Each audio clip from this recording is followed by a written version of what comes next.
ఈ రోజే డౌన్లోడ్ చేయండి. మీ ఫేవరెట్ షోస్ చూడండి. నా మాట ఏనండి బాబు, డబ్బు మా సెడ్డది బాబు.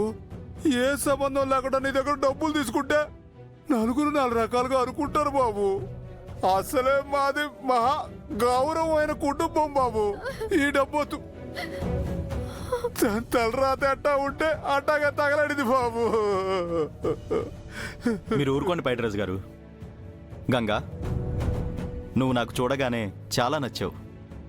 నీ మీద ఇష్టంతోనే నిన్ను పెళ్లి చేసుకోవాలని వచ్చాను. నువ్వు మీ అమ్మ ఆరోగ్యం కోసమే పెళ్ళొద్దన్నావని తెలుసుంటే నేనెప్పుడో మీ అమ్మకి ట్రీట్మెంట్ చేయించేవాణ్ణి. నిజం గంగా, నాకు ముందు వెనక ఎవరూ లేరు. నీలాగే కష్టపడి పెరిగాను. దుబాయ్ వెళ్ళి బాగా సంపాదించి స్థిరపడ్డాను. నీలాంటి మంచి అమ్మాయి భార్యగా దొరికితే చాలు. నాకు డబ్బు పెద్ద లెక్కేం కాదు గంగా. నువ్వేం కంగారు పడకు గంగా. ఈ ₹1,00,000 కాదు, మీ అమ్మ కిడ్నీ ఆపరేషన్ కూడా నేనే చేయిస్తాను. నిన్ను పెళ్లి చేసుకోవడానికి ఆశ చూపిస్తున్నాను అనుకోకు.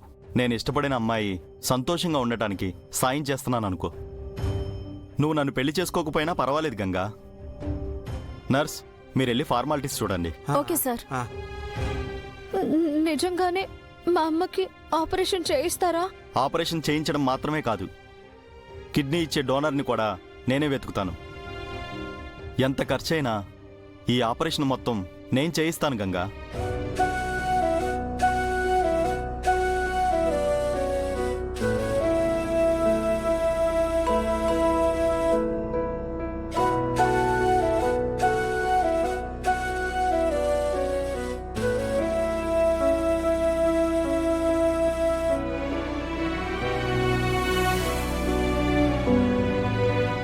నాన్న, ఈ పెళ్లి నేను చేసుకుంటాను.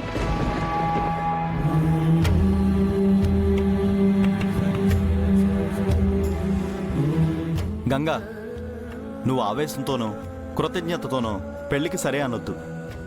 బలవంతం ఏమీ లేదు. నేను మనస్ఫూర్తిగానే ఈ పెళ్లికి ఒప్పుకుంటున్నాను.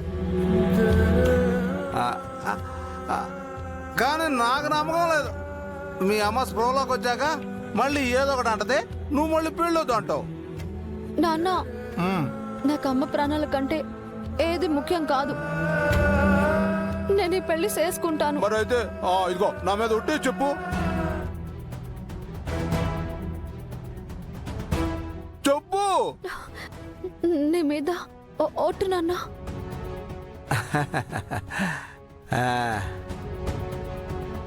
చాలా హ్యాపీ గంగా. కాకపోతే నాదొక చిన్న రిక్వెస్ట్. 2 రోజుల్లోనే మన పెళ్ళి అయిపోవాలి. అంటే గంగా, నిన్ను దుబాయ్ తీసుకెళ్లాలంటే చాలా పెద్ద తతంగం ఉంటుంది. అక్కడ చాలా స్ట్రిక్ట్ రూల్స్ ఉంటాయి. అందుకే ఎంత తొందరగా పెళ్ళైపోతే అంత త్వరగా నిన్ను తీసుకెళ్ళిపోవచ్చు. ఆ తర్వాత మీ అమ్మ ఆపరేషన్ అయ్యాక అమ్మా నాన్న కూడా మన దగ్గరికి వచ్చేస్తారు. ఆ ఏర్పాట్లన్నీ నేను చూస్తాను.